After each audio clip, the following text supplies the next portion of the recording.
All right, here we go. The Stone Roadie show.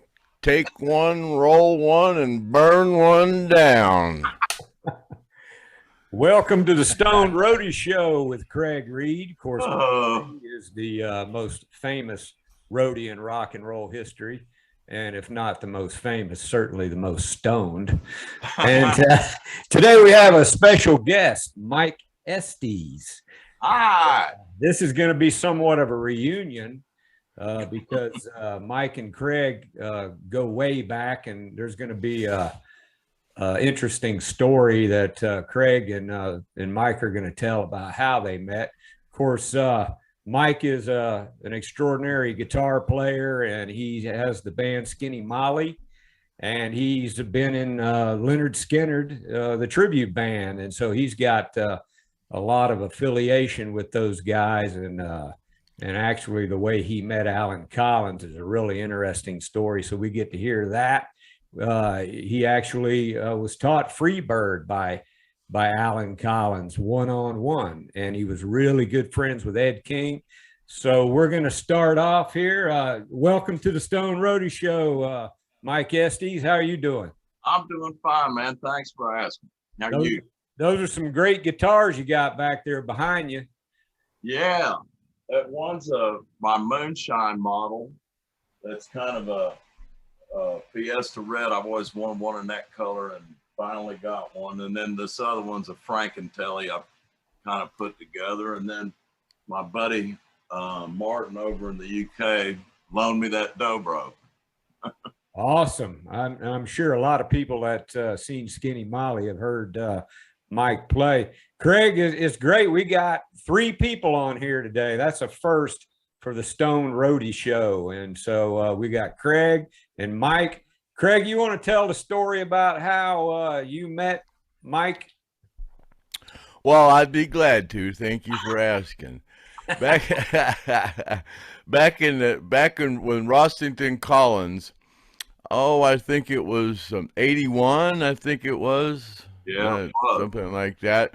And I'd hang out down at the studio down there at Jacobs and just hang out down there. It was right in the middle of the town, so a lot of people would know I was see me there and stuff and stop in, and we'd party and stuff. So I'm sitting there one night and the phone rings, and I just answered Rossington Collins band, and Mike is on the other end and goes, I can't. He's 16 years old, and I can't believe I'm talking to somebody from Lynyrd Skynyrd. And I went, oh boy, here we go, and he just says, you know what? I ain't going to bug you much. He goes, I can't believe I'm talking to somebody with Lynyrd Skynyrd. But man, I just wondered if you got a good name for a band, and it just so happened, Alan was talking about this, Alan and Gary actually were talking about names of bands, and so I called Alan. I said, just sit here on the phone and don't say nothing. I'm going to call Alan. And Mike's about to shit himself, And he goes, you're going to call Alan? I go, yeah, just sit there, don't say nothing.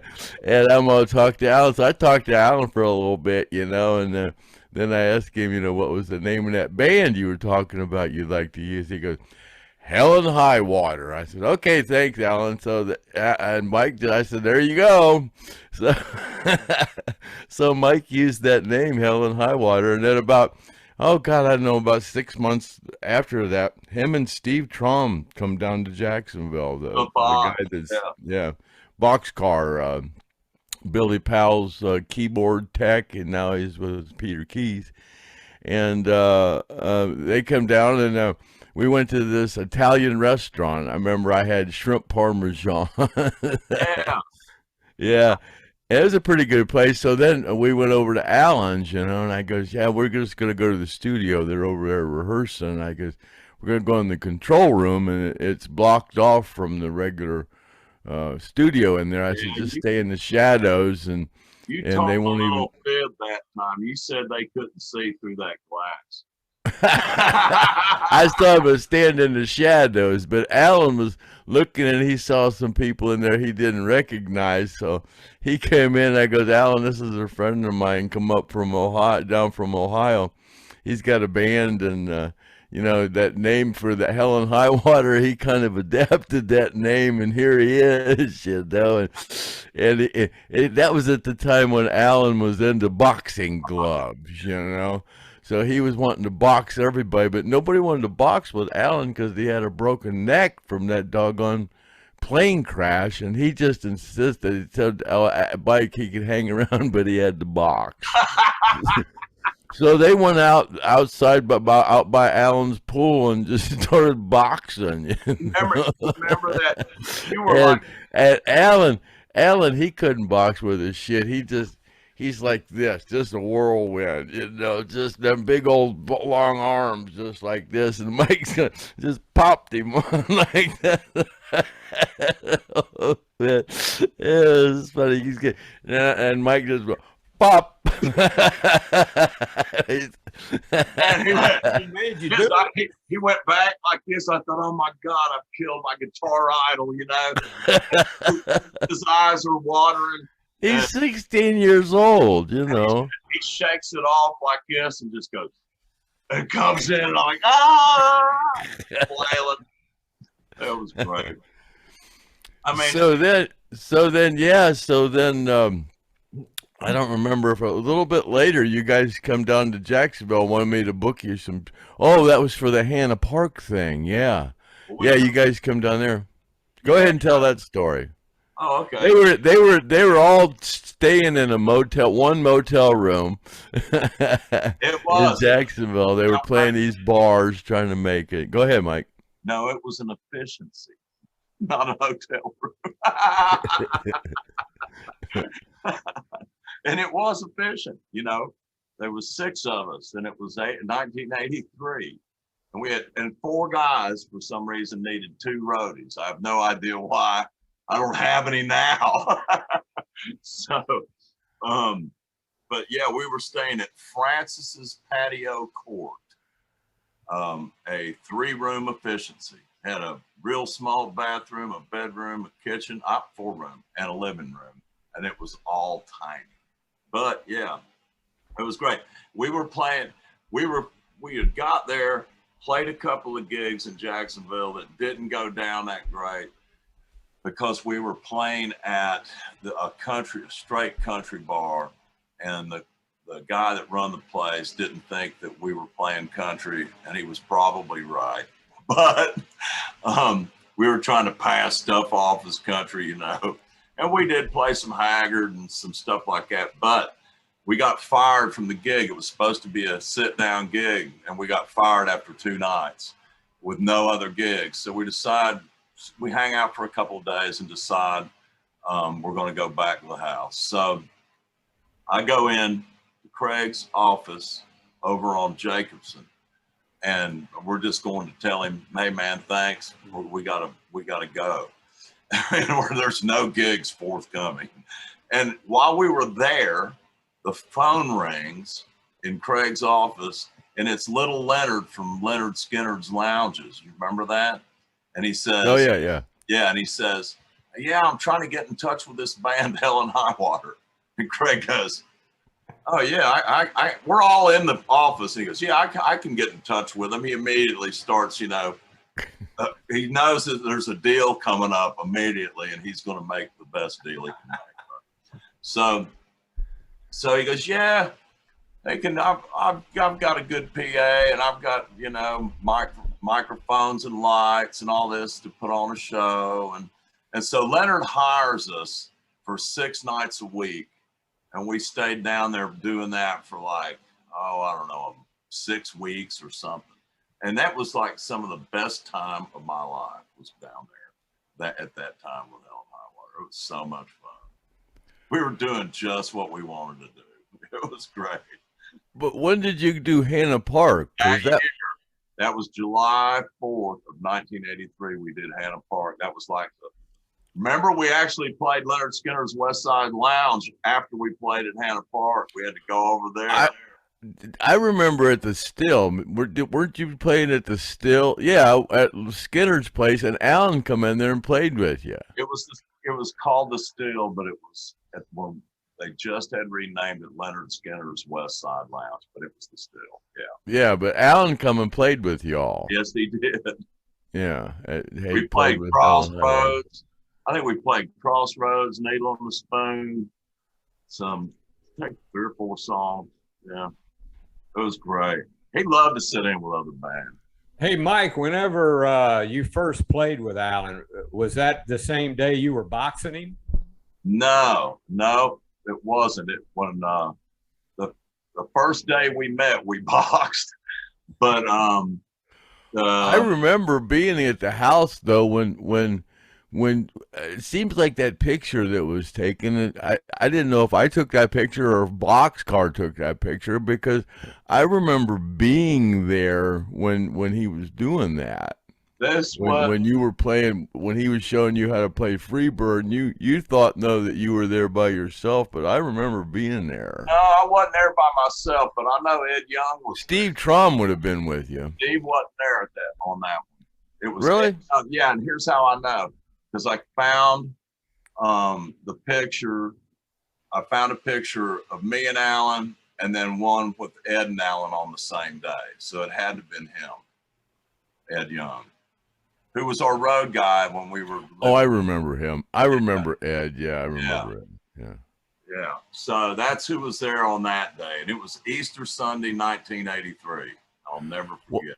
Chad said that he was at some gas station somewhere playing a video machine, and you guys pulled in looking for Hannah Park and were lost. Yeah.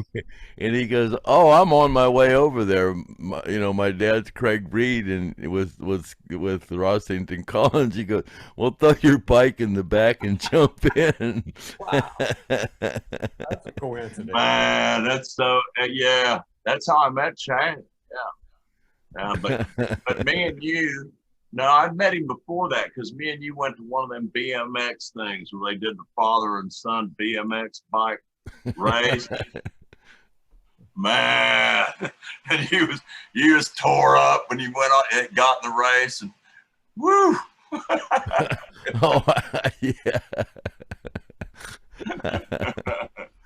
So yeah, hey, Mike, when you sat down with Alan and he was showing you stuff on the guitar, was you like wanting to just pinch yourself, going, "I can't believe I'm sitting Hell, here"? I still can't believe it. It's like I probably believed it more then than I do now. It's like, look, when you get older, you think about something. It's like, how the hell did that even happen? How was he when you were playing? Did he like, "No, you're doing it right"? You're not doing it right. Yeah, he would sit there and make you play a part, and if I was doing it wrong, he said, "That's not it," and then show it to you again, and then okay, I got it. If I, sometimes I did, sometimes I didn't. But the first thing he said to me, hang on, phone's ringing. Hey, I'm doing a thing right now online. Can I call you back? Okay. All right, I'll do it. Okay, bye. That was my dad. George. Yeah. Hey, George. I just hung up. I should call him back so you can say that over the line. I know he'd recognize your voice immediately. George is cool. Yeah. He is. He's a cool guy. Especially for 89. So I still dial numbers. I don't say call so-and-so. I still remember everybody's number. Now he's not going to answer. Oh, well. I hate when he does this. I just talked to you. Where'd you go? Okay. So anyway, Mike was telling me that Alan was kind of easy to learn off of, where Ed was difficult. Yeah, because when you watched Alan play, it looked like, physically, it looked like what it sounded like. It's like, yeah, it makes sense to your ear what those hand movements are doing. With Ed, it didn't at all. It was almost like he was playing in secret code or something, It was so weird. And I finally told him, I said, you realize, he was trying to was something he was playing. He wasn't trying to show me something at this time. He was just playing something, and it sounded nothing like it looked like. And I went, you know, you realize that whatever you play or try to show me, it looks nothing like it sounds. And he cracked up. And he goes, yeah, I guess that's probably true. And a friend of mine happened to be there. He goes, yeah, I totally agree. He was a guitar player too. And he was kind of getting ready to, when Ed got sick at first, he was trying to, a friend of mine named Randy Peak, I had him come down to play with Ed. Ed loved him and said, yeah, we'll get this guy to do it. And that's when he got sick and he was wanting to stay home and have a guy stand in for him. Kind of like what they're doing now, I guess. So when you came to Skynyrd, you said that was in '93. Tell us the story of how that came about. Oh God, that was crazy. I think that one would start at that call that I was down at the studio and Mike was going, what song you guys working on down there? And I goes, oh, it's a song called Blessing in Disguise, you know. And he goes, how's it go? And I just kind of hummed the melody to him, you know, and then it's Blessing in Disguise is the hook, you know. And they had just were working on it, you know. And so like 20 minutes later, Mike called me back and he goes, hey, listen to this. I was kind of messing around with that melody and that hook you gave me, and listen to this. And he had put a whole song together, you know. I mean, done all the music, and he was playing it to me on the telephone. And Ed King walked in. Yeah, you had on the speakerphone. Yeah, and Ed King walked in. I goes, Ed, listen to this. And he went, who is this? What's going on? I said, I just kind of hummed the melody to my buddy and gave him a hook line. And he goes, and then him and Mike, you know, got to be good friends and stuff, you know, because, you know, Ed liked writers and stuff. So, yeah. But man, I thought I'd got you fired. I swear. I heard Ed yell like, "What the fuck is that?" I went, "Oh no!" And you go. Let me call you back. Yeah, I guess you're not supposed to do that while somebody's writing, you know. Say, hey, what do you? But it was just, we just funning around, you know. It was no big deal. But yeah, so it got Ed's attention, and then him and Mike started hanging around, and then, you know, Gary kind of had known about Mike and stuff, so he, you know, I don't know. Do you know any more than that about, you know, how it melted together? I remember when I played on stage with them twice before I ever was in the band, remember, because I was just hanging around all the time, and in Lexington, Kentucky, and then in Cincinnati. I played with them before. When Ed signed me as a writer, when I went out on the road to write with Ed and stuff before I got in the band, it was, I've got to set in and jam with the band at a couple of shows. So yeah, and then I was starting to hang out with Gary. And then one time I was down staying at Ed's, and Ed had to go to Orlando for some business. And Gary called me up and asked me if I wanted to hang out. And we ended up hanging out well beyond any hour anybody should be hanging out at. Like, we were hanging out from like 4 in the afternoon till, oh God, noon the next day. Anyway, and we were hanging out playing at this guy's house. I think it was one of Dale's nephews or something. They were down there with their band, and so me and Gary kind of took over their whole practice and played a bunch of Skynyrd stuff. And after that, he asked me if I wanted to be in the band. So, yeah. How long were you in the band there, Mike? Oh, it wasn't all that long. It was like 3 years or something. And then you continued a pretty good friendship with Ed King. And when is it you moved out to Nashville? I moved here in '95. Ed had moved here like late '94, and I come back. We had made this agreement to move here, and of course, at the time, he had pretty good means of just moving wherever he wanted to. And I had three daughters, and and I'm moving to Nashville with them, and so we came down here in 1995, and when we pulled into the driveway, there was this old shack on the side of the road, or on the side of the driveway, that looked like it would fall down at any minute. And right when we pulled in, I said to my kids, I go, "Well, there it is." What? Oh, yeah, I think I've pulled that before. That's a good trick. Well, was there any like any memorable experiences with Alan that you want to share? Crazy. Every experience with Alan was memorable. Ain't that the truth? Oh, you got it. He was always great to me, and he didn't have to be, man. And it was like he was always available. If I called down there, I'd call him on the phone, and he'd talk, and we'd BS, and it was really cool, because before I ever met Craig or talked to Craig, I mean, this was my favorite band on the planet. You know, I was 16 years old and a complete nut. The crash had happened like 3 years previous or something like that, or 4. And I celebrated the entire catalog. Did you ever ride in a car with Alan where he was driving? I have.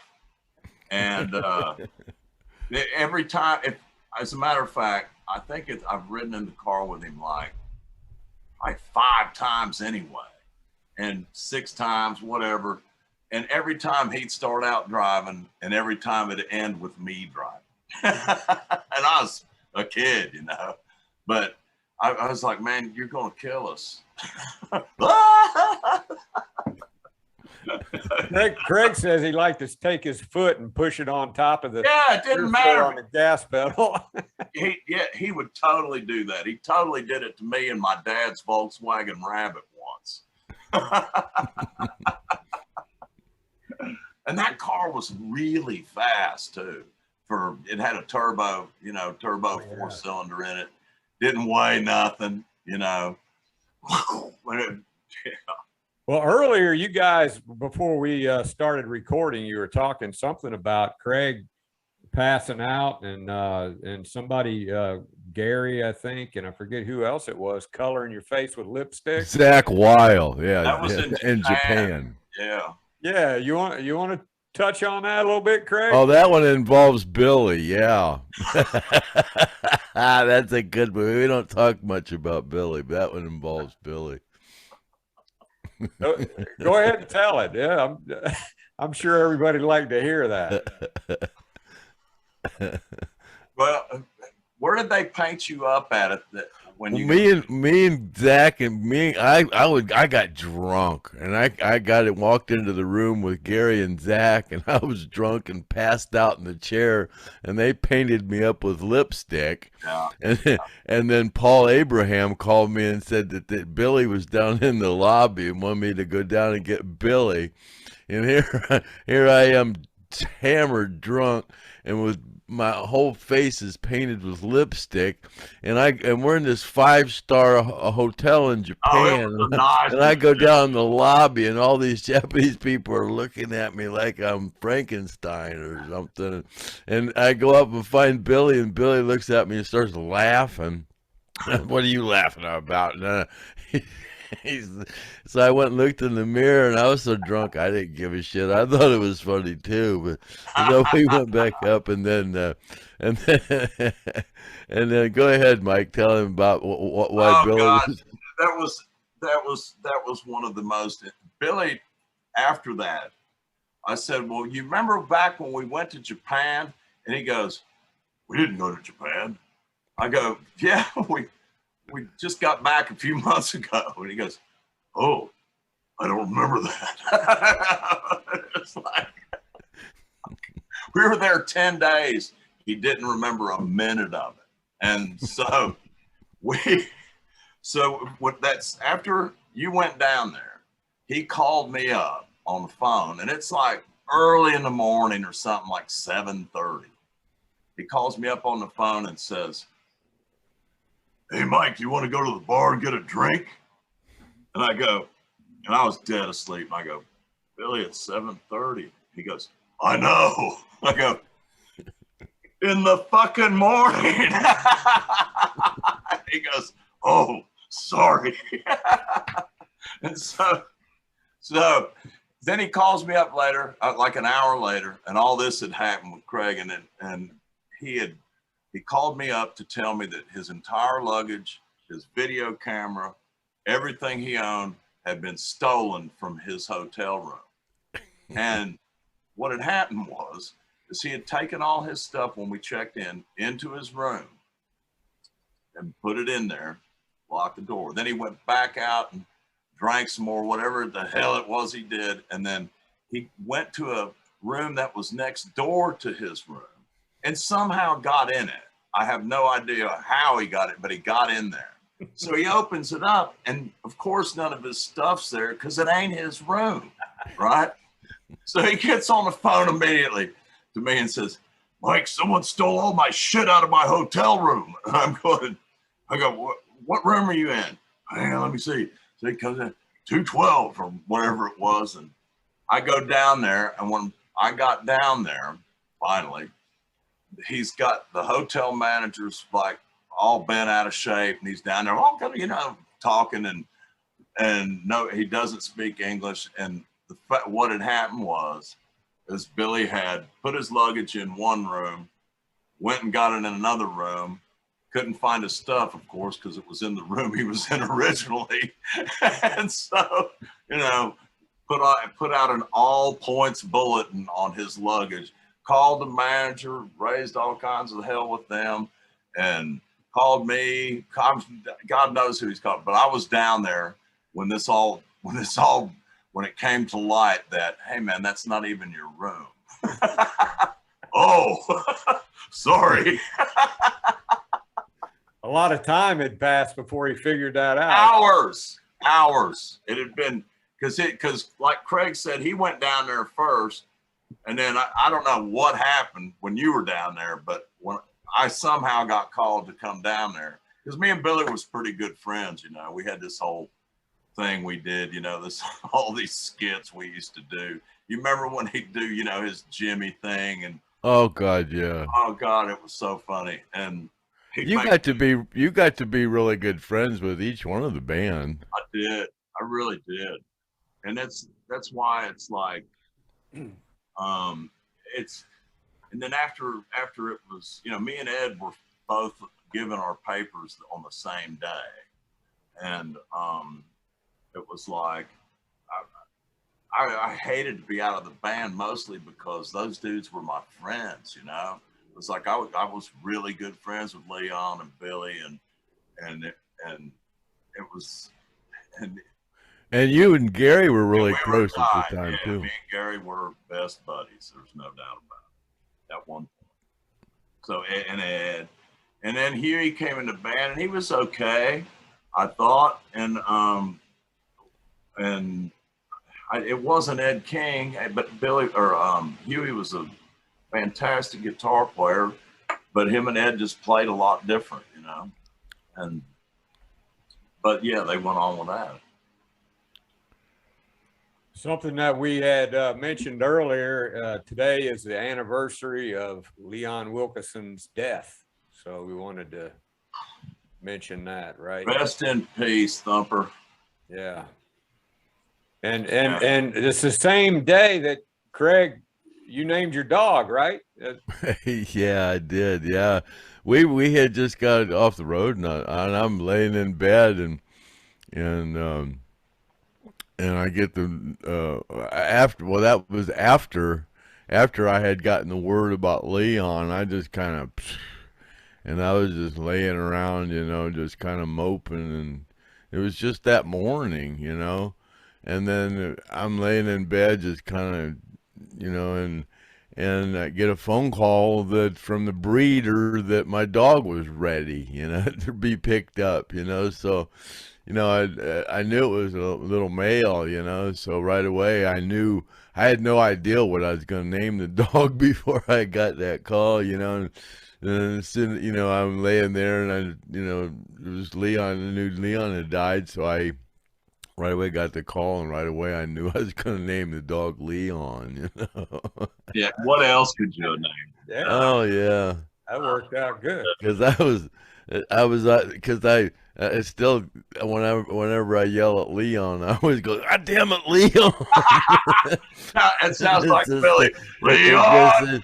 It's just like I did with Leon. God damn it, Leon! Sorry. But this couch was Billy's bed whenever he slept with me, or slept in my house, which went on for like a month one time. I haven't been able to part with it because of that. This was in my basement up the road. Craig, you remember that my house, my cabin in Tennessee? It was in the basement. Oh yeah. I had a studio down there, and it's a pull-out. It weighs 4 tons. I mean, I really don't want it, and I hate it, but I keep it because Billy lived on it for a month. He'd go to bed. He'd go to bed at 11 o'clock, and there was no windows in that basement. And he loved the dark. Had a fan down there. He said, "This is the best place I've ever stayed." That thing ought to be in the Rock and Roll Hall of Fame. Really? But that's why I kept it, because he loved it so much. That's cool.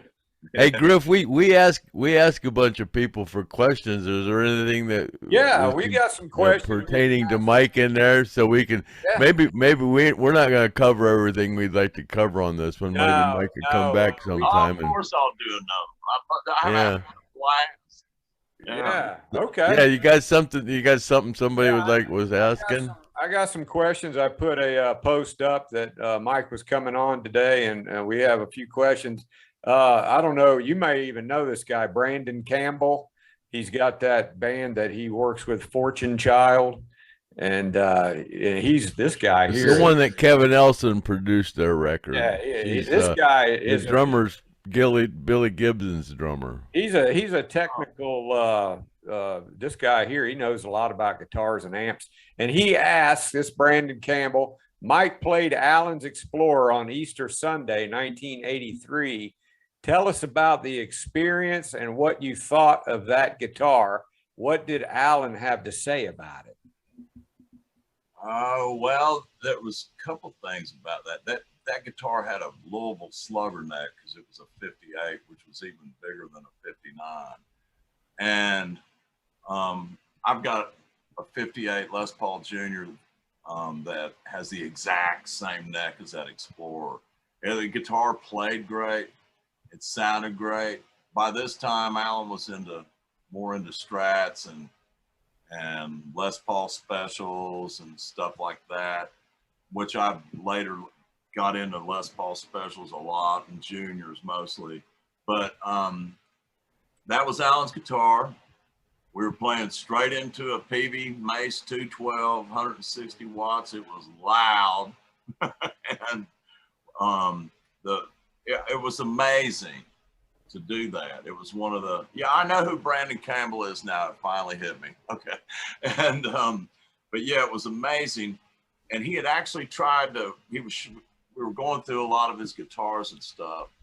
And he offered me this Guild X79 or something like that model. And it was real pointy and looked like something out of Way of the Future. And he said to me, I swear he said this, he said, that Guild sounds better than that Explorer ever thought about sounding. And that, I thought that was saying something, because, if you know anything about guitars, that Explorer's got PAFs in it, and that's, for most people, that's the holy grail of humbucking pickups. But this Guild had a little bit of a different design for the pickup, and it did sound good. I played it and it was real light, but I couldn't take I felt like he'd given me too much already, just showing me how to play stuff, and I didn't want to take the guitar. I wish I would have now, you know, but then I'd have it. But God, I have no idea what happened to his guitars. A lot of them, I know a lot of them wound up where they shouldn't. But yeah. Chad even has a story about one of them that wound up somewhere it wasn't supposed to go. That was the thing about them Guild guitars. Gary was in the hospital, and he'd call me up and tell me bring him Butterfinger to the hospital. I'd go take him Butterfingers to the hospital, the candy bars, you know. Yeah. So he said he wanted an acoustic guitar for being in the hospital. So I said, what do you want? And he goes, some big body acoustic, you know. And so and he mentioned Guild, so I called Guild, and they sent him one right to the hospital. That was it was great big body Guild. Yeah, he had another one. All gold hardware, blonde maple. It was really a nice guitar. Yeah. But and then so Alan was wondering about electric guitars, so I hooked him up and got him a couple of those Guild electrics, and he, like Mike said, he seemed to like them a lot, but I don't know what happened. He's the only thing he said about it. He said it's just a little bit too Star Wars for me. That's what he said about it. And it was, you know, it was kind of. But weren't they going to make an Alan Collins edition? They were Guild. Yeah, they were. I heard that they were. Yeah. They were. He was gonna probably, you know, de-Star Wars it a little bit, you know.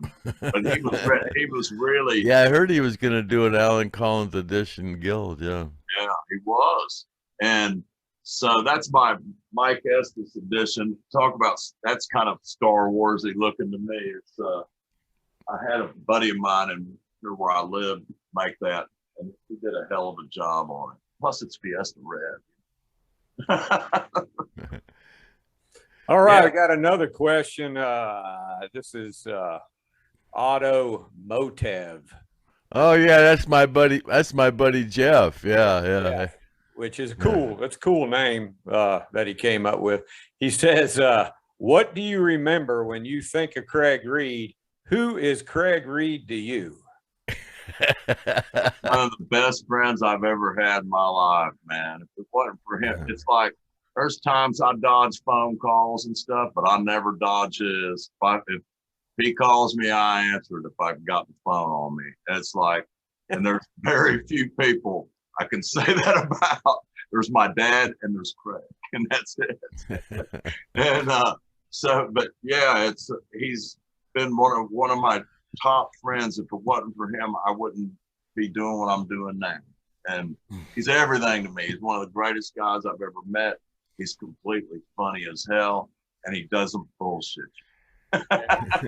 We've kind of speculate what Mike would be doing now if he wouldn't have ran into Lynyrd Skynyrd. It's kind of like, it's like a one in a million shot. It's kind of like me, you know. It's kind of like, what would I been doing? But you know, he ran into me, and it's weird because Ed was involved in getting both of us the springboard to where we got. You know, that's true. He hired you, and he got he. If he wouldn't have had me out, I would have never got hired. You know, and it's like, no, it never got to be with Lynyrd Skynyrd. That's you know, that's kind of like almost like me. It's almost like predestined. It was almost like made to happen that way. You know. Yeah, and Ed King had something to do with both of them. You know, happening. I feel that way too, man, because stuff comes together the way it comes together. You can't make just the way it all came together is just too unusual. You know? Yeah, you can't make. You can't be a coincidence. You know? Yeah, you can't force that to happen. You know? That's beyond your. We'll make this the final question, and then we'll go ahead and close things up. I want to do another episode too, because there's a lot more stuff. Oh God, yeah, we could do 10 of them. Yeah. Okay, Rob Tennis, and this is we've talked about a little bit about it. How did the original members of the band Skynyrd welcome you when you joined, or did they not? And how was it working with Ed King? Working with Ed King was one of the most songwriting productive periods of my life. And it's like, he was, man, he'd kick your ass. I'm telling you. I mean, we go on marathon writing sessions with no sleep. And then there was, how did they welcome me? There wasn't like a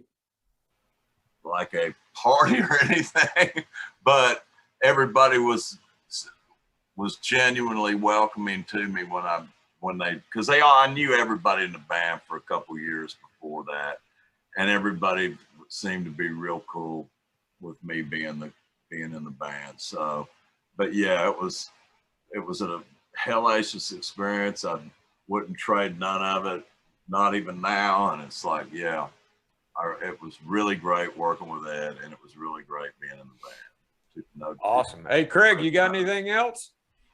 No, I think that's about it. We'll just this is going to be a little longer than normal. Anyways, let's do episode 2 next week, so they don't make them wait. Yeah, cool.